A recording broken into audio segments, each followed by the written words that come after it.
ನನಗೆ ಅಷ್ಟು ಸ್ಯಾಟಿಸ್ಫ್ಯಾಕ್ಷನ್ ಇರಲಿಲ್ಲ ಫಸ್ಟ್ ಪ್ರೆಗ್ನೆನ್ಸಿದೆ. ಬಟ್ ಸೆಕೆಂಡ್ ಬೇಬಿಲಿ ಆ ಥರ ಇರಬೇಕಿತ್ತು. ಎಷ್ಟೊಂದು ಆಸೆಗಳು ಕನಸುಗಳನ್ನ ಇಟ್ಕೊಂಡಿದ್ದೆ. ನನಗೆ ಆವಾಗ ಎಕ್ಸ್ಪೀರಿಯೆನ್ಸ್ ಆಯಿತು. ರಾಯರ ಒಂದು ಬೃಂದಾವನ ಏನಿದೆ ಅದು ಕನಸಲ್ಲಿ ಬರೋ ಥರ ಆಯಿತು. ನಮ್ಮ ಅಪ್ಪನ ಗುಣನೇ ಇರಬೇಕು, ನಮ್ಮ ಅಪ್ಪನ ಥರನೇ ಇರಬೇಕು ಅಂತೇಳಿ ನಾನು ಜಾಸ್ತಿ ಅಮ್ಮನ ಮನೇಲೇ ಇದ್ದೆ. ಆ್ಯಂಡ್ ನಾನು ಖುಷಿಯಾಗಿ ಇಟ್ಕೋಬೇಕು. ಇಷ್ಟು ದಿನ ಅವ್ರಿಗೆ ಎಷ್ಟೊಂದು ಬೇಜಾರು ಮಾಡಿದ್ದೆ, ನನ್ನಿಂದ ಅವ್ರಿಗೆ ತುಂಬಾ ಬೇಜಾರಾಗಿದೆ. ಅದನ್ನೆಲ್ಲ ಬಿಟ್ಟು ಇನ್ನು ಮುಂದೆ ಚೆನ್ನಾಗಿರೋಣ, ನಾನು ಅವ್ರನ್ನ ಚೆನ್ನಾಗಿ ನೋಡ್ಕೋಬೇಕು. ಊಟನೇ ಸೇರ್ತಿರಲಿಲ್ಲ ಜಾಸ್ತಿ. ಹಾಲಾಗಿರ್ಬೋದು, ನೀರು ಕುಡಿದ್ರೂ ಒಂದು ಅರ್ಧ ಗಂಟೆ ಬೇಕಾಗ್ತಿತ್ತು ಸಮಾಧಾನ ಮಾಡ್ಕೊಳ್ಳೋಕ್ಕೆ. ಆ ಥರ ಏನಕ್ಕೆ ಹಿಂಗೆಲ್ಲ ಮಾಡ್ತಿದ್ದೀರಾ, ನನಗಿದು ಬೇಡವಾಗಿತ್ತು ಅಂತ ನಾನು ಒಂದಷ್ಟು ಅಂದರೆ ರಾಯರ ಜೊತೆ ಅದು ಕೆಲವೊಬ್ಬರಿಗೆ ಆ ಒಂದು ಬಾಂಡಿಂಗ್ ಇರುತ್ತೆ. ಸೊ ಆ ದೇವರು ಒಂದೊಂದು ಕೊಟ್ಟರೆ ಒಂದೊಂದು ಕಿತ್ಕೊಳ್ತಾನೆ ಅಂತ, ಅದು 100% ಸತ್ಯ ಅಂತಲೇ ಹೇಳ್ಬೋದು. ಬಟ್ ನಾನು ಕೇಳ್ಕೊಂಡಿರಲಿಲ್ಲ ಇದು ಬೇಕು ಅಂತ. ಸೊ ಕಿತ್ಕೊಂಡಿದ್ದನು ಅಷ್ಟೇ, ಇದನ್ನು ಕಿತ್ಕೊಳ್ಳಿ ಅಂತ ನಾನು ಹೇಳಿರಲಿಲ್ಲ. ಎಲ್ರಿಗೂ ನಮಸ್ಕಾರ, welcome back to my YouTube channel. ನಾನು ಕಾವ್ಯ ಫ್ರಮ್ ಮಂಡ್ಯ. ಸೊ ಇವತ್ತಿನ ಒಂದು ಟಾಪಿಕ್ ಏನಪ್ಪ ಅಂತಂದರೆ, ನನ್ನ ಒಂದು ಪ್ರೆಗ್ನೆನ್ಸಿ ಜರ್ನಿ ಬಗ್ಗೆ ನಿಮ್ಮ ಹತ್ರ ಶೇರ್ ಮಾಡ್ಕೊತಾ ಇದ್ದೀನಿ. ಇದು ನನ್ನ ಸೆಕೆಂಡ್ ಪ್ರೆಗ್ನೆನ್ಸಿ ಜರ್ನಿ ಹೇಗಿತ್ತು ಅಂತ ನಾನು ಶೇರ್ ಮಾಡ್ಕೊತಾ ಇದ್ದೀನಿ. ನಾರ್ಮಲ್ ಆಗಿ ಸೆಕೆಂಡ್ ಪ್ರೆಗ್ನೆನ್ಸಿ ಆಗಿರ್ಬೋದು, ಫಸ್ಟ್ ಪ್ರೆಗ್ನೆನ್ಸಿ ಆಗಿರ್ಬೋದು, ನಾನು ನೋಡ್ತಿದ್ದೆ ಇನ್ಸ್ಟಾಗ್ರಾಮಲ್ಲೆಲ್ಲ ಪೋಸ್ಟ್ಗಳಲ್ಲಿ ಏನು unplanned baby is a blessed baby ಅಂತ. ಸೊ ನಾವು ಪ್ಲ್ಯಾನ್ ಮಾಡ್ದೇ ಪಡ್ಕೊಂಡಂಥ ಮಗು ಒಂದು ದೇವರ ಆಶೀರ್ವಾದದಿಂದನೇ ಹುಟ್ಟಿರೋದು ಅಂತ ನೋಡ್ತಿದ್ದೆ, ಕೇಳ್ತಿದ್ದೆ. ಬಟ್ ಈ ಒಂದು ನನ್ನ ಜೀವನದಲ್ಲಿ ಒಂದು ಎಕ್ಸ್ಪೀರಿಯೆನ್ಸ್ ಆಯಿತು ಅಂತಲೇ ಹೇಳ್ಬೋದು. ಸೊ ಅದು ನನ್ನ ಜೀವನದಲ್ಲಿ ಒಂಥರ ನಿಜಾನೇ ಇರ್ಬೋದು, ಹೌದು ಈ ಥರನೇ ಆಗಿರ್ಬೋದು ಅನ್ನುವಂಥ ಒಂದು ಫೀಲ್ನ ಕೊಡ್ತು. ಸೊ ಯಾಕಂತ ಹೇಳಿದ್ರೆ, ಇದು ಸೆಕೆಂಡ್ ಬೇಬಿ ಆಗಿರೋದ್ರಿಂದ ನಾನು ಅಕ್ಸೆಪ್ಟೇ ಮಾಡೋಕ್ಕಾಗಿರಲಿಲ್ಲ. ಏನೋ ಒಂದು ಫಸ್ಟ್ ಟ್ರೈಮಸ್ಟರ್ ಕಳೀತಾ ಬಂದ್ರೂ ಕೂಡ ನನಗೆ ಇದನ್ನು ಅಕ್ಸೆಪ್ಟ್ ಮಾಡೋಕ್ಕೂ ಆಗ್ತಿರಲಿಲ್ಲ. ನಾನು ಮೆಂಟಲಿ ಪ್ರಿಪೇರ್ ಕೂಡ ಆಗಿರಲಿಲ್ಲ.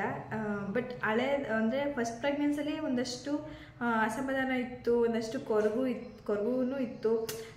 ಇನ್ನೂ ಬೆಟರ್ ಆಗಿರ್ಬೋದಿತ್ತು, ಇನ್ನೂ ಬೆಟರಾಗಿ ಮಾಡ್ಬೋದಿತ್ತು. ನಮ್ಮ ಮಗುನ ನೋಡ್ಕೊಳ್ಳೋದಾಗಿರ್ಬೋದು, ಒಂದಷ್ಟು ಎಕ್ಸ್ಪೀರಿಯೆನ್ಸ್ ಆದಾಗ ಒಂದಷ್ಟು ನನಗಷ್ಟು ಸ್ಯಾಟಿಸ್ಫ್ಯಾಕ್ಷನ್ ಇರಲಿಲ್ಲ ಫಸ್ಟ್ ಪ್ರೆಗ್ನೆನ್ಸಿದೆ. ಬಟ್ ಸೆಕೆಂಡ್ ಬೇಬಿಲಿ ಆ ಥರ ಇರಬೇಕಿತ್ತು. ಎಷ್ಟೊಂದು ಆಸೆಗಳು ಕನಸುಗಳನ್ನ ಇಟ್ಕೊಂಡಿದ್ದೆ. ಬಟ್ ಸಡನ್ನಾಗಿ ಈ ಥರ ಒಂದು ರಿಸಲ್ಟ್ ಈ ಥರ ಬಂದಾಗ ಒಂದು ಸ್ವಲ್ಪ ಬೇಜಾರಾಯಿತು. ಈಗಲೇ ಬೇಡವಾಗಿತ್ತು ಏನೋ ಹಂಗೆ ಅಂತ.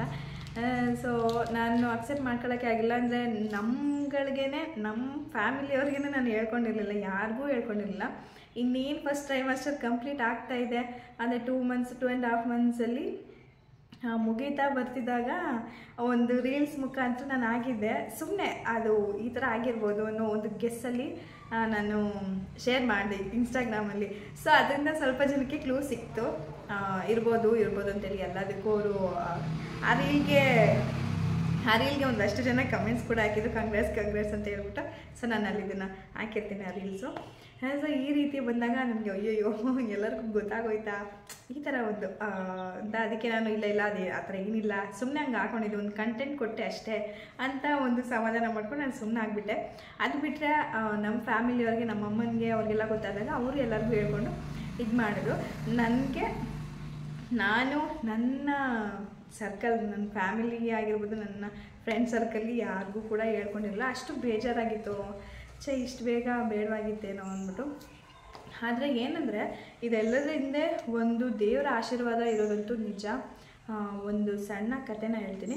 ಸೊ ನನ್ನ ಮಗನಿಗೆ 1 ವರ್ಷ ಆದಮೇಲೆ ನಾನು ರಾಯರ ಏನೋ ಒಂದು ಪೂಜೆ ಮಾಡೋದಕ್ಕೆ ಶುರು ಮಾಡಿದೆ. ಇನ್ಸ್ಟಾಗ್ರಾಮಲ್ಲಿ ಆಗಿರ್ಬೋದು, ಯೂಟ್ಯೂಬಲ್ಲಿ ಆಗಿರ್ಬೋದು, ಇನ್ನು ವಾಟ್ಸಪ್ಪಲ್ಲಿ ಡೈಲಿ ವಾರ ನೋಡ್ತಾನೆ ಇರ್ತೀವಿ ರಾಯರನ್ನು. ಸೊ ಅದೇ ರೀತಿ ನನಗೆ ಅವ್ರದ್ದೇ ರೆಕಮೆಂಡ್ ಜಾಸ್ತಿ ಆಗ್ತಾ ಬಂತು. ನನಗೆ ಅವ್ರ ಬಗ್ಗೆ ಏನೂ ಒಂಚೂರು ಗೊತ್ತಿರಲಿಲ್ಲ. ಅವ್ರನ್ನ ಪೂಜೆ ಮಾಡಿದ್ರೆ ನನಗೆ ಐಡಿಯಾನೇ ಇರಲಿಲ್ಲ. ರಾಯರು ಈ ಥರ ಎಲ್ಲ ಇಷ್ಟೊಂದು ಜನ ಅವ್ರನ್ನ ಇಷ್ಟಪಡ್ತಾರೆ, ಇಷ್ಟೊಂದು ಜನ ಆರಾಧಿಸ್ತಾರೆ ಅನ್ನುವಂಥ ಯಾವುದೇ ಒಂದು ನನಗೆ ಮೈಂಡ್ಸೆಟ್ ಕೂಡ ಇರಲಿಲ್ಲ. ಬಟ್ ನನ್ನ ಫ್ರೆಂಡ್ಸು ಎಲ್ಲರೂ ಪೂಜೆ ಮಾಡೋರು, ನಾನು ಅಷ್ಟು ತಲೆ ಕೆಡಿಸ್ಕೊತಿರ್ಲಿಲ್ಲ. ಯಾವಾಗ ನನಗೆ ಬ್ಯಾಕ್ ಟು ಬ್ಯಾಕ್ ಅವ್ರ ಬಗ್ಗೆನೇ ಬಂತು. ಸೊ ಒಂದು ಕಡೆ ಹೇಳಿದ್ರು, ಗುರುಗಳನ್ನ ಪೂಜೆ ಮಾಡಿದ್ರೆ ನಿಮಗೆ ಒಳ್ಳೆಯದಾಗುತ್ತೆ, ಈ ಥರ ಒಂದಷ್ಟು ನಾನು ನಾನು ಯೋಚನೆ ಮಾಡಿದೆ. ಅದೆಲ್ಲ ನನಗೆ ತಿಳಿಯೋಕ್ಕೆ ಶುರು ಆಯಿತು. ಸೊ ಆಯಿತು, ನಾನು ನಂಬೋಣ ರಾಯರನ್ನು, ನಾನು ನಂಬ್ತೀನಿ, ಇನ್ಮೇಲೆ ನಂಬಿಕೆ ಇಡೋಣ ಅಂತೇಳಿ ಅವ್ರನ್ನ ಪೂಜೆ ಮಾಡ್ತಾ ಬಂದೆ. ಸೊ ಅದಾದಮೇಲೆ ಒಂದಷ್ಟು ರಾಯರ ಮಠಕ್ಕೂ ಕರ್ಸ್ಕೊತಾರೆ, ಮಂತ್ರಾಲಯಕ್ಕೆ ಹೋಗಿ ಬರ್ತೀವಿ. ಅದಾಗಿದ್ಮೇಲೆ ಎಲ್ಲ ಮುಗಿಯುತ್ತೆ. ಅಂದರೆ ಅವ್ರದ್ದು ಆರಾಧನಾ ಮಹೋತ್ಸವ ಏನಿದೆ ಆಗಸ್ಟ್ ಸೆಪ್ಟೆಂಬರಲ್ಲಿ ನಡೆಯುತ್ತೆ, ಆವಾಗ ಹೋಗಿದ್ವಿ. ಅದಾದಮೇಲೆ ಬಂದು ಮತ್ತೆ ಒಂದು 2 ಸಲನೇ ಹೋಗಿದ್ದು ಬರೋ ಥರ ಆಗುತ್ತೆ. ಮಂತ್ರಾಲಯಕ್ಕೆ ಹೋಗಿದ್ದೆಲ್ಲ ಬರ್ತೀನಿ. ಅದಾದಮೇಲೆ ಏಕಾದಶಿ ಮಾಡೋದಕ್ಕೆ ಶುರು ಮಾಡ್ತೀನಿ. ಉಪವಾಸ ಇದ್ದು ತಿಂಗಳಲ್ಲಿ 2 ದಿನ ಏಕಾದಶಿ ಮಾಡ್ತಾ ಬಂದೆ. ಸೊ ಅದಾದಮೇಲೆ ಏನಾಯಿತು, ಒಂದು ದಿನ ರಾಯರು ಕನಸಲ್ಲಿ ಬರ್ತಾರೆ. ಅಂದರೆ ರಾಯರು ಬಂದಿರಲಿಲ್ಲ, ಅವರು ದೇವಸ್ಥಾನ ಆಗಿರ್ಬೋದು, ಅವರ ಒಂದು ಬೃಂದಾವನ ಏನಿದೆ ಅದು ಕನಸಲ್ಲಿ ಬರುತ್ತೆ. ನಾನು ಇಷ್ಟು ದಿನ ಬೇರೆಯವರು ವೀಡಿಯೋಸಲ್ಲೆಲ್ಲ ನೋಡ್ತಿದ್ದೆ, ರಾಯರು ಕನಸಲ್ಲಿ ಬಂದು ಆಶೀರ್ವಾದ ಮಾಡೋದಾಗಿರ್ಬೋದು, ಅವರ ಒಂದು ಕನಸನ್ನು ನನಸು ಮಾಡೋದಾಗಿರ್ಬೋದು, ಎಲ್ಲನೂ ಹೇಳ್ಕೊಂಡು ನೋಡ್ತಿದ್ದೆ. ಬಟ್ ನನಗೆ ಆವಾಗ ಎಕ್ಸ್ಪೀರಿಯೆನ್ಸ್ ಆಯಿತು, ರಾಯರ ಒಂದು ಬೃಂದಾವನ ಏನಿದೆ ಅದು ಕನಸಲ್ಲಿ ಬರೋ ಥರ ಆಯಿತು. ಅಂದರೆ ನನಗೆ ಅವಾಗ ಗೊತ್ತಿಲ್ಲ ಏನಕ್ಕೆ ಈ ಥರ ಎಲ್ಲ ಬರ್ತಿದ್ದಾರೆ ಏನಂತ. ನಾನು ಕೇಳ್ಕೊತಿದ್ದು ಇಷ್ಟೇ ಅಂತ, ಏನಕ್ಕೆ ಬರ್ತಿದ್ರು ಅಂತ ಇಲ್ಲ. ಆಮೇಲೆ ಈ ಥರ ರಾಯರು ಕನಸಲ್ಲಿ ಬರೋದಕ್ಕೆ ಬಂದಿದ್ದರು. ಆಮೇಲೆ ನಾನು ಏನೋ ಒಳ್ಳೇದಾಗುತ್ತೆ, ಒಳ್ಳೇದಾದರೆ ಸರಿ ಅಂತೇಳಿ ನಾನು ಬಿಡ್ತಿದ್ದೆ. ಸೊ ಈ ಥರ ಪೂಜೆ ಮಾಡಿದಾಗೆಲ್ಲ ನಾನು ಕೇಳ್ಕೊತಿದ್ದು ಇಷ್ಟೇ, ನನ್ನ ತಂದೆ ತಾಯಿನ ಚೆನ್ನಾಗಿಟ್ಟಿರಪ್ಪ, ಅವ್ರನ್ನ ಖುಷಿಯಾಗಿ ಇಟ್ಕೊಳ್ಳೋ ಥರ ಮಾಡಿ. ನಾನು ಅದು ಬಿಟ್ಟು ಇನ್ನೇನು ಕೇಳ್ತಿರಲಿಲ್ಲ. ಅವ್ರನ್ನ ಖುಷಿಯಾಗಿ ಇಟ್ಕೋಬೇಕು. ಇಷ್ಟು ದಿನ ಅವ್ರಿಗೆ ಎಷ್ಟೊಂದು ಬೇಜಾರು ಮಾಡಿದ್ದೆ, ನನ್ನಿಂದ ಅವ್ರಿಗೆ ತುಂಬಾ ಬೇಜಾರಾಗಿದೆ. ಅದನ್ನೆಲ್ಲ ಬಿಟ್ಟು ಇನ್ನು ಮುಂದೆ ಚೆನ್ನಾಗಿರೋಣ, ನಾನು ಅವ್ರನ್ನ ಚೆನ್ನಾಗಿ ನೋಡ್ಕೋಬೇಕು ಅನ್ನುವಂಥ ಒಂದು ಮೆಂಟಾಲಿಟಿ, ಅಂತ ಒಂದು ಆ ಥರ ಒಂದು ಅವ್ರನ್ನ ನೋಡ್ಕೋಬೇಕು. ನನಗೆ ಅವ್ರನ್ನ ಚೆನ್ನಾಗಿ ಇಟ್ಕೊಳ್ಳೋ ಥರ ಇಡು ನನ್ನ. ನೀನು ಯಾವ ದಾರಿಲಿ ನಡ್ಸ್ಕೊತೀಯ ಆ ದಾರಿಲಿ ನಾನು ಹೋಗ್ತೀನಿ. ನನಗೆ ಬೇರೆ ಯಾವುದೇ ಒಂದು ಆಸೆ ಆಗಲಿ ಏನಾಗಲಿ ಮತ್ತೊಂದಿಲ್ಲ, ಬೇರೆ ಆಸೆಗಳಾಗಲಿ ಮತ್ತೊಂದಾಗಲಿ ನನಗಿಲ್ಲ. ನೀನು ಯಾವ ದಾರಿಲಿ ಕರ್ಕೊಂಡು ಹೋಗ್ತೀಯ ನಾನು ಆ ದಾರಿಲಿ ನಡೆಯೋಕ್ಕೆ ಸಿದ್ಧವಾಗಿದ್ದೀನಿ. ನೀನು ಯಾವ ದಾರಿಲಾದರೂ ನನಗೆ ತೋರಿಸು, ಒಳ್ಳೆಯದಾದರೂ ಸರಿ ಕೆಟ್ಟದಾದರೂ ಸರಿ, ನಾನು ನಡೆಯುವಂಥ ದಾರಿ ಒಳ್ಳೆಯ ಥರದಲ್ಲಿ ಕರ್ಕೊಂಡು ಹೋಗು ನನ್ನ ಅಂತ ಅಷ್ಟೇ ನಾನು ಕೇಳ್ತಿದ್ದು. ಸೊ ಈ ಥರ ಡೈಲಿ ನಾನು ವಾರಕ್ಕೆ ಒಂದು ಸಲ, ಮಾಮೂಲಿ 15 ದಿನಕ್ಕೆ ಒಂದು ಸಲ ಏಕಾದಶಿ ಉಪವಾಸ ಮಾಡಿಕೊಂಡೆಲ್ಲ ಇದ್ದೆ. ಸೊ ಅದಾಗಿದ ಮೇಲೆ ನನಗೆ ಏನಾಯಿತು, ಅಷ್ಟೇ ನಾನು ಕೇಳ್ಕೊತಿದ್ದು. ಈ ಒಂದು ಪ್ರೆಗ್ನೆನ್ಸಿ ಏನಿದೆ ನಾನು ಯಾವತ್ತೂ ನಾನು ಕೇಳ್ಕೊಂಡೇ ಇಲ್ಲ. ನನಗೆ ಈ ಥರ ಬೇಕು ಮಗು, ಮತ್ತೊಂದು ಮಗು ಬಗ್ಗೆ ಯಾವತ್ತೂ ನಾನು ಕೇಳ್ಕೊಂಡಿದ್ದಿಲ್ಲ. ಸೊ ಯಾವಾಗಾದರೂ ಆಗಲಿ ಮುಂದೆ ನೋಡ್ಕೊಳ್ಳೋಣ ಅನ್ನೋದಿತ್ತು. ಬಟ್ ಇಷ್ಟು ಬೇಗ ನಾನು ಅದ್ರ ಬಗ್ಗೆ ಒಂದು ಐಡಿಯಾನೂ ಕೂಡ ಇರಲಿಲ್ಲ ನನಗೆ. ಸೊ ದೇವರು ಒಂದನ್ನು ಕೊಟ್ಟು ಒಂದನ್ನು ಕಿತ್ಕೋತಾನೆ ಅಂತ ಹೇಳ್ತಾರೆ. ದೇವರು ಒಂದನ್ನು ಕೊಟ್ಟರೆ ಒಂದನ್ನು ಕಿತ್ಕೊಳ್ತಾನೆ ಅಂತ, ಅದು 100% ಸತ್ಯ ಅಂತಲೇ ಹೇಳ್ಬೋದು. ಬಟ್ ನಾನು ಕೇಳ್ಕೊಂಡಿರಲಿಲ್ಲ ಇದು ಬೇಕು ಅಂತ. ಸೊ ಕಿತ್ಕೊಂಡಿದ್ದೂ ಅಷ್ಟೇ, ಇದನ್ನು ಕಿತ್ಕೊಳ್ಳಿ ಅಂತ ನಾನು ಹೇಳಿರಲಿಲ್ಲ. ಬಟ್ ಕೊಟ್ಟರು. ನಾನು ಹೋಗಲಿ ಆಯಿತು, ಏನಕ್ಕೆ ಹಿಂಗೆಲ್ಲ ಮಾಡ್ತಿದ್ದೀರಾ, ನನಗಿದು ಬೇಡವಾಗಿತ್ತು ಅಂತ ನಾನು ಒಂದಷ್ಟು, ಅಂದರೆ ರಾಯರ ಜೊತೆ ಅದು ಕೆಲವೊಬ್ಬರಿಗೆ ಆ ಒಂದು ಬಾಂಡಿಂಗ್ ಇರುತ್ತೆ. ಸೊ ಅದೇ ಥರ ನಾನು ಈ ಥರ ಸುಮ್ಮನೆ ಕೇಳ್ಕೊಳ್ವೆ, ಯಾಕೆ ನನಗಿದು ಬೇಡವಾಗಿತ್ತು, ನೀವೇನಕ್ಕೆ ಕೊಟ್ಟರೆ ಇದನ್ನು, ನನಗೆ ಇನ್ನೂ ನಾನು ತುಂಬ ಜೀವನ ನೋಡೋದಿತ್ತು, ಅಂದರೆ ಒಂದಷ್ಟು ನನ್ನದೇ ಆದ ಕೆಲಸದಲ್ಲಿ ತೊಡಗಿಸ್ಕೊಳ್ಳೋದಿತ್ತು, ಏನಕ್ಕೆ ಅನ್ನೋದು ಯೋಚನೆ ಇತ್ತು. ಸರಿ ಆಯಿತು ಅಂದ್ಬಿಟ್ಟು ನಾನು ಅಕ್ಸೆಪ್ಟ್ ಮಾಡ್ಕೋತೀನಿ. ಆಯಿತು, ನೀವು ಈ ಥರ ದಾರಿ ತೋರಿಸಿದ್ದೀರ ಅಂದಮೇಲೆ ಒಳ್ಳೆಯದೇ ಆಗುತ್ತೆ ಅಂತ ಅಂದ್ಕೋತೀನಿ. ಸರಿ ಮುಂದೆ ಏನಾಗುತ್ತೆ ನೋಡೋಣ ಅಂಥೇಳಿ ರಾಯರ ಜೊತೆ ಮಾತಾಡ್ತಾ ಹಿಂಗೇ ಸರಿ ಆಯಿತು ಅಂದ್ಬಿಟ್ಟು ಸುಮ್ಮನೆ ಆಗ್ತೀನಿ. ಆಮೇಲೆ ಏನೋ ಒಂದು ಆರ್ಟಿಕಲ್ ಹಿಂಗೇ ಇನ್ಸ್ಟಾಗ್ರಾಮ್ ಅಲ್ಲಿ ಪೋಸ್ಟ್ಗಳು ನೋಡಿದಾಗ ಅಲ್ಲೇನಿಸುತ್ತೆ, ಕನಸಲ್ಲಿ ಈ ಥರ ದೇವರು ಅಥವಾ ಮತ್ತೊಂದು ಈ ಥರ ಏನಾದರೂ ದೇವರಿಗೆ ಸಂಬಂಧಪಟ್ಟಿದ್ದು ಏನಾದರೂ ಕನಸಲ್ಲಿ ಬಂದರೆ ಅವ್ರಿಗೆ ಸಂತಾನ ಪ್ರಾಪ್ತಿ ಆಗುತ್ತಂತೆ. ಅದು 100% ನಿಜನ ಇಲ್ವಾ ಅಂತ ನನಗೆ ಗೊತ್ತಿಲ್ಲ. ಬಟ್ ನಾನು ನೋಡಿದಾಗ ನನಗೆ ಆ ಥರ ಒಂದು ಪೋಸ್ಟ್ ಬಂದಿತ್ತು. ನಾನು ಆ ವಿಡಿಯೋನ ಏನೋ ನೋಡಿ ಹಂಗನ್ನಿಸ್ತು, ಈ ಥರ ಇರ್ಬೋದಾ, ಸರಿ ಆಯಿತು, ಒಳ್ಳೆಯದಕ್ಕೇ ಒಳ್ಳೇದಾಗ್ಬೋದು ಅನ್ನೋ ಥರದಲ್ಲಿ ಅಕ್ಸೆಪ್ಟ್ ಮಾಡಿದೆ. ಅವಾಗ ಒಂದು ಫಸ್ಟ್ ಟ್ರೈಮಾಸ್ಟರ್ ಕಳೆದೇ ಹೋಗಿತ್ತು ಅಷ್ಟರಲ್ಲಿ. ಸೊ ಆವಾಗ ಅಕ್ಸೆಪ್ಟ್ ಮಾಡ್ತಾ ಬಂದೆ. ಅಂದರೆ ಇನ್ನೊಂದು ಏನು ಯೋಚನೆ ಇತ್ತು, ನನ್ನ ಪ್ರೊಫೆಷ್ನಲ್ ಒಂದು ಮೇಕಪ್ ಆರ್ಟಿಸ್ಟ್ ಆಗಿರೋದ್ರಿಂದ ನಾನು ತುಂಬಾ ಟ್ರಾವೆಲ್ ಮಾಡ್ತಿದ್ದೆ. ಸೊ ಎಲ್ಲಿ ಬಸ್ಸಲ್ಲಾಗಿರ್ಬೋದು, ಆಟೋದಲ್ಲಾಗಿರ್ಬೋದು, ಬೈಕಲ್ಲಾಗಿರ್ಬೋದು, ಪ್ರತಿಯೊಂದರಲ್ಲೂ ಜರ್ನಿ ಮಾಡಿದ್ದೀನಿ. ಫಸ್ಟ್ ಟ್ರೈಮಾಸ್ಟರ್ ಅಂತಲ್ಲ, ಸೆಕೆಂಡ್ ಟ್ರೈಮಾಸ್ಟರ್ ಕಳೆಯೋವರೆಗೂ ನಾನು ಇದೆಲ್ಲ ಟ್ರಾವೆಲ್ ಮಾಡಿನೇ ಬಂದೆ. ಸೊ ಸೆಕೆಂಡ್ ಪ್ರೆಗ್ನೆನ್ಸಿ ಆಗಿರೋದ್ರಿಂದ ಯಾವುದೇ ಒಂದು ಅದಕ್ಕೆ ಏನಂತಾರೆ ಅದಕ್ಕೆ ಯಾವುದೇ 100% ಕೊಡೋಕ್ಕಾಗ್ತಿರ್ಲಿಲ್ಲ. ಯಾಕೆಂದರೆ ಎಷ್ಟೊಂದು ನಾವು ಏನಾಗುತ್ತೆ ಅರ್ಧದಲ್ಲೇ ಪಾಪು ಹೊರ್ಟೋಗ್ಬಿಡುತ್ತೆ, ಈ ಥರ ಮಧ್ಯನೇ ಕಳ್ಕೊಂಡಿರೋರು ಎಷ್ಟೊಂದು ಜನ ನೋಡಿದ್ದೀವಿ. ಸೊ ಈ ಥರ ಏನಾದರೂ ಒಂದು ಆಗ್ಬಿಡುತ್ತಾ ಏನೋ ಅಂದರೆ ನನ್ನ ಈ ಕಡೆ ನನ್ನ ಪ್ರೊಫೆಷ್ನಲ್ಲೂ ಬಿಡೋಕ್ಕಾಗಲ್ಲ, ಈ ಕಡೆ ಇದನ್ನೂ ಬಿಡೋಕ್ಕಾಗಲ್ಲ, ಆ ಥರ ಒಂದು ಕನ್ಫ್ಯೂಷನಲ್ಲೇ ಇದ್ದೆ. ಆಮೇಲೆ ಅಕ್ಸೆಪ್ಟ್ ಮಾಡಿದೆ, ಬಿಡು ಇದು ದೇವರು ಕೊಟ್ಟಿರೋ ಒಂದು ವರನೇ, ಸೊ ಯಾವುದೇ ಕಾರಣಕ್ಕೂ ನನ್ನ ಬಿಟ್ಟು ಹೋಗಲ್ಲ, ಆ ಥರ ಯೋಚನೆ ಮಾಡೋದಕ್ಕೂ ಆಗಲ್ಲ ಅಂಥೇಳಿ ಫೈನಲ್ ಆಗಿ ನಾನು ಅಕ್ಸೆಪ್ಟ್ ಮಾಡ್ತೀನಿ. ಆಯಿತು, ಎಲ್ಲ ಸರಿ ಹೋಯಿತು. ಆಮೇಲೆ ಎಲ್ಲ ಪ್ರೆಗ್ನೆನ್ಸಿ ಡಾಕ್ಟರ್ಗೆಲ್ಲ ತೋರಿಸಿದ್ವಿ, ಎಲ್ಲ ನಾರ್ಮಲ್ ಆಗಿದೆ, ಏನು ತೊಂದರೆ ಇಲ್ಲ ಅಂತೆಲ್ಲ ಹೇಳಿದರು. ಸೊ ನಾನು ಆಲ್ರೆಡಿ 2.5 ಮಂತ್ ಆಗಿದೆ, ನಾನು ತೋರಿಸೇ ಇರಲಿಲ್ಲ. ಅವಾಗೆಲ್ಲ ಹೋಗಿ ಈ ಥರ ಅಂತೇಳಿ ಡಾಕ್ಟರ್ ಜೊತೆ ಮಾತಾಡಿದ್ವಿ, ಸರಿ ಆಯಿತು ಅಂದ್ಬಿಟ್ಟು ಪ್ರತಿಯೊಂದು ಎಲ್ಲ ನಾರ್ಮಲ್ ಇತ್ತು, ಯಾವುದೇ ಒಂದು ಎಫೆಕ್ಟ್ಸ್ ಏನೂ ಇರಲಿಲ್ಲ. ನಾರ್ಮಲ್ ಆಗಿಯೇ ನಾನು ಓಡಾಡ್ಕೊಂಡಿದ್ದೆ. ನನಗೆ ಯಾವುದೇ ಒಂದು ಫಸ್ಟ್ ಪ್ರೆಗ್ನೆನ್ಸಿಯಲ್ಲಿ ಇದ್ದಂಗೆ ಈ ಸೆಕೆಂಡ್ ಪ್ರೆಗ್ನೆನ್ಸಿಲಿ ಇರಲ್ಲ ಅನ್ನೋದು ಗೊತ್ತಾಯಿತು. ಎಷ್ಟೊಂದು ಇಂಟ್ರೆಸ್ಟಿಂಗ್, ಅಂದರೆ ಅದು ತಿನ್ನಬೇಕು ಇದು ತಿನ್ನಬೇಕು ಅಂತ ಒಂದು ಹೊಸ ಇದೆಲ್ಲ ತಿಳ್ಕೊತಿದ್ದೆ. ಫಸ್ಟ್ ಪ್ರೆಗ್ನೆನ್ಸಿಲಿ ಅದು ಬೇಕು ಇದು ಬೇಕು, ಅದು ತಿನ್ನಬೇಕು ಇದು ತಿನ್ನಬೇಕು, ಎಷ್ಟು ಕೇರ್ ಮಾಡ್ತಿದ್ದೆ, ಎಷ್ಟು ಇದು ಮಾಡ್ತಿದ್ದೆ. ಬಟ್ ಈ ಸಲ ಅದು ಏನೂ ಇರಲಿಲ್ಲ, ಆರಾಮಾಗಿ ನಾನು ನಾರ್ಮಲಾಗೇ ಇದ್ದೆ. ಅಂದರೆ ಪ್ರೆಗ್ನೆಂಟ್ ಇವಳು ಅಂತ ಅನ್ನಿಸ್ತಾನೆ ಇರಲಿಲ್ಲ, ಆ ಥರ ಅಷ್ಟು ಏನು ಸ್ಪೆಷಲ್ಲಾಗಿ ಏನು ಅನ್ನಿಸ್ತಿರ್ಲಿಲ್ಲ, ನಾನು ನಾರ್ಮಲಾಗೇ ಇದ್ದೆ. ಸೊ ನನ್ನ ವರ್ಕ್ ಏನಿದೆ ಅದು ಮಾಡಿಕೊಂಡು ಇನ್ಸ್ಟಾಗ್ರಾಮಲ್ಲಾಗಲಿ ಬೇರೆ ಕಡೆ ಆಗಲಿ ನಾನೇನು ಪೋಸ್ಟ್ ಮಾಡಿರಲಿಲ್ಲ. ಸೊ ಯಾರಿಗೂ ಇದ್ರ ಬಗ್ಗೆ ಕ್ಲೂನೂ ಇರಲಿಲ್ಲ, ನಮ್ಮ ಫ್ಯಾಮಿಲಿಯವ್ರಿಗೆ ಗೊತ್ತಿತ್ತು ಅಷ್ಟೇ. ಸೊ ಈ ಥರ ಒಂದು ಪ್ರೆಗ್ನೆನ್ಸಿ ಜರ್ನಿ ನಂದು ಶುರು ಆಯಿತು. ಅದಾಗಿದ್ಮೇಲೆ ಒಂದಷ್ಟು ಸಿಂಪ್ಟಮ್ಸ್ಗಳು ಅಂದರೆ ನನಗೇನು ಈ ಸಲ ಊಟನೇ ಸೇರ್ತಿರಲಿಲ್ಲ ಜಾಸ್ತಿ. ಹಾಲಾಗಿರ್ಬೋದು, ನೀರು ಕುಡಿದ್ರೂ ಒಂದು ಅರ್ಧ ಗಂಟೆ ಬೇಕಾಗ್ತಿತ್ತು ಸಮಾಧಾನ ಮಾಡ್ಕೊಳ್ಳೋಕ್ಕೆ, ಆ ಥರ ಒಂದು ಈ ಸಲ. ಹೋದ ಸಲ ಅಂತೂ ತುಂಬಾ ಚೆನ್ನಾಗಿ ತಿಂದು ದಪ್ಪನೂ ಊದ್ಕೊಂಡು ಬಿಟ್ಟಿದೆ. ಈ ಸಲ ಅಂತೂ ಊಟನೂ ಸೇರ್ತಿರಲಿಲ್ಲ, ಹಾಲಂತೂ ಕುಡಿಯೋಕ್ಕೆ ಆಗ್ತಿರಲಿಲ್ಲ, ಆ್ಯಂಡ್ ನೀರು ಕುಡಿಯೋಕ್ಕಾಗ್ತಿಲ್ಲ. ಅದು ಬಿಟ್ಟರೆ ನನಗೆ ಸ್ವೀಟ್ ಅಂದರೆ ಇಷ್ಟ ಇಲ್ಲ, ಮೊದಲಾಗಿ ಗೊತ್ತು ನನಗೆ ಸ್ವೀಟ್ ಅಂದರೆ ಇಷ್ಟ ಇರಲಿಲ್ಲ. ಬಟ್ ಈ ಒಂದು ಪ್ರೆಗ್ನೆನ್ಸಿನಲ್ಲಿ ನೋಡಿದ ತಕ್ಷಣ ತಿನ್ನಬೇಕು ಅನ್ಸೋದು, ತಿಂದ್ರೂ ಏನು ಅನಿಸ್ತಿರಲಿಲ್ಲ, ತಿನ್ನೋಣ ಇನ್ನು ಸ್ವಲ್ಪ ಅಂತ ಆ ಥರ ಅನ್ಸೋದು. ನನಗೆ ಸ್ವೀಟ್ ಕಡೆನೇ ಇಷ್ಟೇ ನಾನು ತಿನ್ನೋದು. ಬಟ್ ಇದರಲ್ಲಿ ಫುಲ್ಲು ತಿನ್ಕೊಬಿಡು, ಏನು ಅನ್ನಿಸ್ತಿರ್ಲಿಲ್ಲ. ಎಲ್ಲ ಅನ್ನೋರು ಹೆಣ್ಪಾಪು ಆಗುತ್ತೆ ಅಂತ. ಸೊ ನೋಡೋಣ, ನಮಗೂ ಅದೇ ಬೇಕಾಗಿತ್ತು, ಹೆಣ್ಪಾಪು ಆಗಲಿ ಅಂತಲೇ ಆಸೆ ಇದ್ದಿದ್ದು ನನಗೆ.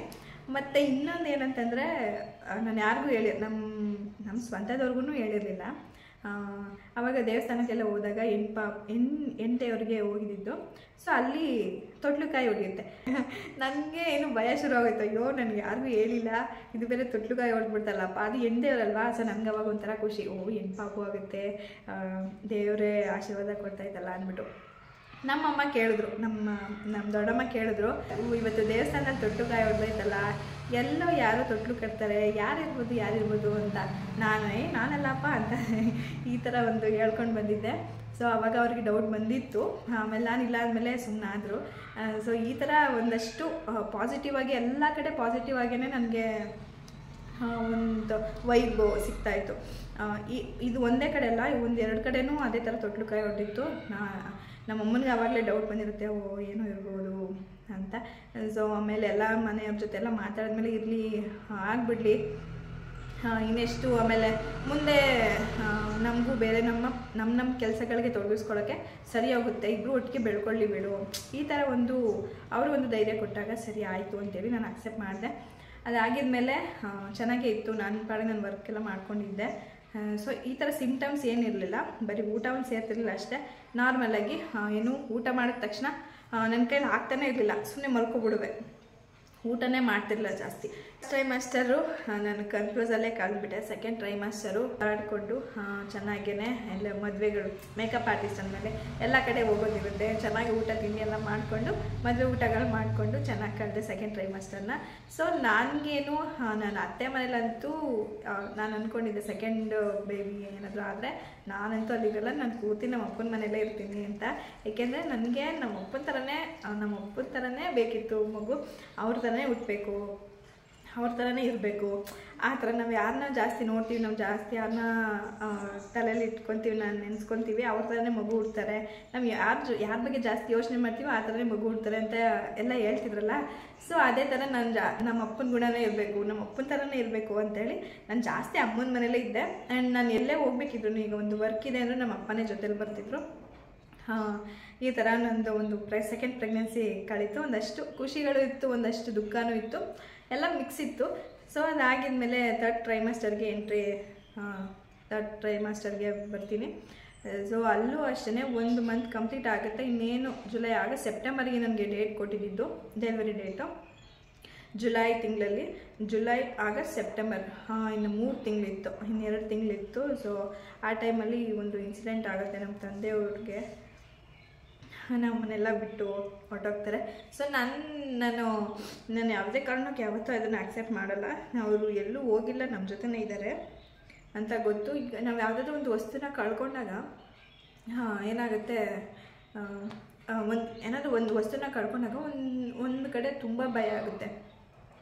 ಭಯ ಅಂದರೆ ಅಯ್ಯೋ ಕಳ್ಕೊಬಿಟ್ನಲ್ಲ ಅಂತ ಒಂದು ಟೆನ್ಷನ್ ಇರುತ್ತೆ, ಭಯ ಇರುತ್ತೆ, ಅಳು ಬರುತ್ತೆ, ಆ ಥರ ಆಗುತ್ತೆ. ಬಟ್ ಇಲ್ಲೇ ಎಲ್ಲೋ ಇದೆ, ಸಿಗುತ್ತೆ, ಒಂದು ವಸ್ತು ಇಲ್ಲೇ ಎಲ್ಲೋ ಬಿದ್ದೋಗಿರುತ್ತೆ, ಸಿಗುತ್ತೆ ಅನ್ನೋದು ಮನಸ್ಸಲ್ಲಿದ್ದಾಗ ನಮ್ಗೆ ಯಾವುದೇ ರೀತಿ ಭಯ ಆಗಲ್ಲ, ಟೆನ್ಷನ್ ಇರಲ್ಲ, ಕೂಲಾಗಿರ್ತೀವಿ. ಸಿಗುತ್ತೆ, ಅದು ನಮ್ಮ 6th ಸೆನ್ಸ್ ಅಂತ ಅಂತೀವಲ್ಲ, ಅದು ಎಲ್ಲೋ ಹೇಳ್ತಿರುತ್ತೆ ಇಲ್ಲೇ ಇದೆ, ಸಿಗುತ್ತೆ, ನೀನೇ ಯೋಚನೆ ಮಾಡಬೇಡ ಅಂತ. ಸೊ ಆ ಥರ ಒಂದು ವಸ್ತುನ ಕಳ್ಕೊಂಡಾಗ ಹಿಂಗೆ ಸಮಾಧಾನ ಆಗುತ್ತೆ. ಸೊ ಅದು ಕೊನೆಗೆ ಸಿಕ್ಕಿರುತ್ತೆ, ಅದು ಆ ಒಂದು ವಸ್ತು ಏನೋ ಕಳ್ಕೊಂಡಿರ್ತೀವಿ, ಅದು ಸಿಕ್ಕಿರುತ್ತೆ. ಸೊ ಅವಾಗ ನೋಡ್ದ ನನ್ನ ಮನಸ್ಸು ಹೇಳ್ತಿತ್ತು ಸಿಗುತ್ತೆ, ಇಲ್ಲೆಲ್ಲೋ ಐತೆ ಅಂತ, ಅದಕ್ಕೆ ನಂಗೆ ಭಯ ಆಗಿಲ್ಲ ಜಾಸ್ತಿ ಅಂತ, ಈ ಥರ ಒಂದು ಸಮಾಧಾನ ಆಗುತ್ತಲ್ವ. ಸೊ ಅದೇ ರೀತಿ ನಾನು ಇವಾಗ ಅಂದ್ಕೊಂಡಿರೋದು, ನಮ್ಮಪ್ಪ ಎಲ್ಲೂ ಹೋಗಿಲ್ಲ, ನಮ್ಮ ಜೊತೆನೇ ಇದ್ದಾರೆ. ಸೊ ಆ ಒಂದು ಸಮಾಧಾನ ಇದೆ ನಮಗೆ, ಆ ಒಂದು ಧೈರ್ಯನೂ ಕೂಡ ಇದೆ. ಸೊ ಈ ರೀತಿಯ ಒಂದು ನನ್ನ ಪ್ರೆಗ್ನೆನ್ಸಿ ಜರ್ನಿ ಆಯಿತು. ನಾನು ಫಸ್ಟ್ ಡೇಯಿಂದನೂ ನನಗೆ ಅಷ್ಟು ಸಮಾಧಾನವೂ ಇರಲಿಲ್ಲ, ಏನೋ ಒಂಥರ ಬೇಜಾರು, ಈ ಥರನೇ ಕಳೆದು ಬಿಟ್ಟೆ ಈ ಒಂದು ಜರ್ನಿನಲ್ಲಿ. ಅಷ್ಟು ಖುಷಿನೂ ಇರಲಿಲ್ಲ. ಎಲ್ಲ ಸರಿ ಇದ್ರು, ನನ್ನ ಮನಸ್ಸೇ ಸರಿ ಇರಲಿಲ್ಲ, ಗೊತ್ತಿಲ್ಲ ಯಾಕೆ ಅಂತ. ಈ ಥರ ಆಗುತ್ತೆ ಅಂತ ಮುನ್ಸೂಚನೆನೋ ಅಥವಾ ಈ ಒಂದು ಘಟನೆ ನಡೆಯುತ್ತೆ ಅಂತನೋ ಗೊತ್ತಿಲ್ಲ. ಒಟ್ಟಿನಲ್ಲಿ ನನಗೆ ಅಷ್ಟು ನೆಮ್ಮದಿನೇ ಇರಲಿಲ್ಲ ಈ ವರ್ಷ ಪೂರ್ತಿ. ಸೊ ಈ ಥರ ಆಗುತ್ತೆ, ಅದಾಗಿದ್ಮೇಲೆ ಆ ಒಂದು ಏನು ಟೆನ್ಷನಲ್ಲಿ ಈ ಥರ ಆಗೋಯ್ತಲ್ಲ ಅಂತ ನನಗೆ ನಾನೇ ತುಂಬ ಟೆನ್ಷನ್ ತಗೊಬಿಟ್ಟೆ, ಅಳೋದಾಗಿರ್ಬೋದು. ಒಂದಷ್ಟು ಘಟನೆಗಳು ಆ ಥರ ನಡೆದಾಗ ನನ್ನ ಒಂದು ಏನಿರುತ್ತೆ, ಆ ಒಂದು ಟೆನ್ಷನಲ್ಲಿ ನನ್ನ ಡೆಲಿವರಿ ಬೇಗನೆ ಒಂದು ಟೈಮ್ ಆಗಿಬಿಡುತ್ತೆ. ಇನ್ನೂ 1 ಮಂತ್ ಟೈಮ್ ಇತ್ತು. ಸೊ ಜುಲೈ 6th ನಮ್ಮ ಅಪ್ಪ ತೀರೋದ್ರು. ಇನ್ನು ನೆಕ್ಸ್ಟು ನನಗೆ ಆಗಸ್ಟ್ 10ಗೆ ಡೇಟ್ ಇದ್ದಿದ್ದು, ಬಟ್ ಅಕ್ಟೋಬರ್ 8ಕ್ಕೆ ಡೆಲಿವರಿ ಆಗುತ್ತೆ. ಸೊ ಈ ರೀತಿ ನನ್ನ ಒಂದು ಪ್ರೆಗ್ನೆನ್ಸಿ ಜರ್ನಿ ಇತ್ತು.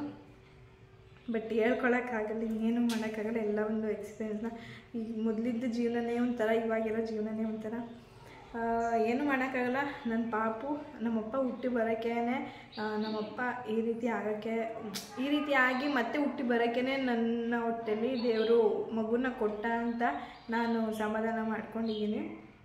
ಸೊ ನಮ್ಮ ತಂದೆ ತೀರೋಗಿ 1 ಮಂತ್ಗೆ ಹುಟ್ಟಿದ್ದು ನನ್ನ ಮಗ. ಸೊ ನೋಡೋಕ್ಕೆ ಡಿಟೋ ನಮ್ಮ ಅಪ್ಪನ ಥರನೇ ಇದ್ದಾನೆ. ನನ್ನ ಆಸೆ ಅದೊಂದು ಈಡೇರ್ತಷ್ಟೇ. ಅದು ಬಿಟ್ಟರೆ ಈ ಒಂದು ಆಸೆಯಲ್ಲಿ ಈ ಥರ ಒಂದು ಘಟನೆ, ಒಂದು ಕಹಿ ಘಟನೆ ಇರುತ್ತೆ ಅಂತ ನಾನು ಯಾವತ್ತೂ ಅಂದ್ಕೊಂಡಿರಲಿಲ್ಲ. ದೇವರು ಯಾಕೆ ನನಗಿಷ್ಟು ಬೇಗ ಸೆಕೆಂಡ್ ಬೇಬಿ ಕೊಟ್ಟ ಅಂತ. ಆಮೇಲೆ ನನಗೆ ಇವಾಗ ಅರಿವಾಯಿತು, ಸೊ ಇಷ್ಟೆಲ್ಲ ಇದೆಯಾ ಏನು ಅಂತ. ಬಟ್ ಏನು ಮಾಡೋಕ್ಕಾಗಲ್ಲ, ಕೆಲವೊಂದನ್ನು ಬಂದಂಗೆ ಅಕ್ಸೆಪ್ಟ್ ಮಾಡ್ಕೊಂಡು ಹೋಗಬೇಕು. ಅದು ಬಿಟ್ಟರೆ ಈ ರೀತಿಯಾಗಿ ನನ್ನ ಒಂದು ಪ್ರೆಗ್ನೆನ್ಸಿ ಜರ್ನಿ ಇತ್ತು. ಗೊತ್ತಿಲ್ಲ ನಾನು ಯಾರಿಗೂ ಹೇಳ್ಕೊಂಡಿರಲಿಲ್ಲ ಏನು ಅಂತ. ಬಟ್ ಕೊನೆಯಲ್ಲಿ ಈ ಥರ ಒಂದು ಆಗುತ್ತೆ. ದೇವರು ಯಾವ್ಯಾವ ಥರ ಎಲ್ಲ ಒಂದು ಟ್ವಿಸ್ಟ್ಗಳನ್ನ ಇಟ್ಟಿರ್ತಾರೆ ನಮ್ಮ ಜೀವನದಲ್ಲಿ ಅಂತ ಈ ಥರ ಒಂದು ಎಕ್ಸಾಂಪಲ್ ಆಗಿ ತಗೋಬೋದು. ಬಟ್ ಏನಿಲ್ಲ, ನಮ್ಮ ಅಪ್ಪನ ಮರು ಜನ್ಮ ಆಗಿದೆ. ಅವನ್ನ ಚೆನ್ನಾಗಿ ನೋಡ್ಕೋಬೇಕು ನಾವು. ನಮ್ಮ ಅಪ್ಪನ ಥರನೇ ಒಳ್ಳೆ ಗುಣಗಳನ್ನ ಅವನು ಬೆಳೆಸ್ಕೊತಾನೆ ಅಂತ ಗೊತ್ತು. ಸೊ ಅವ್ರ ದಾರಿಲೇ ನಾವು ಹೋಗ್ತಾಯಿದ್ದೀವಿ. ಸೊ ಅವರ ಆಶೀರ್ವಾದ ಯಾವಾಗಲೂ ನಮ್ಮ ಮೇಲಿರುತ್ತೆ ಅಂತ ನಾನು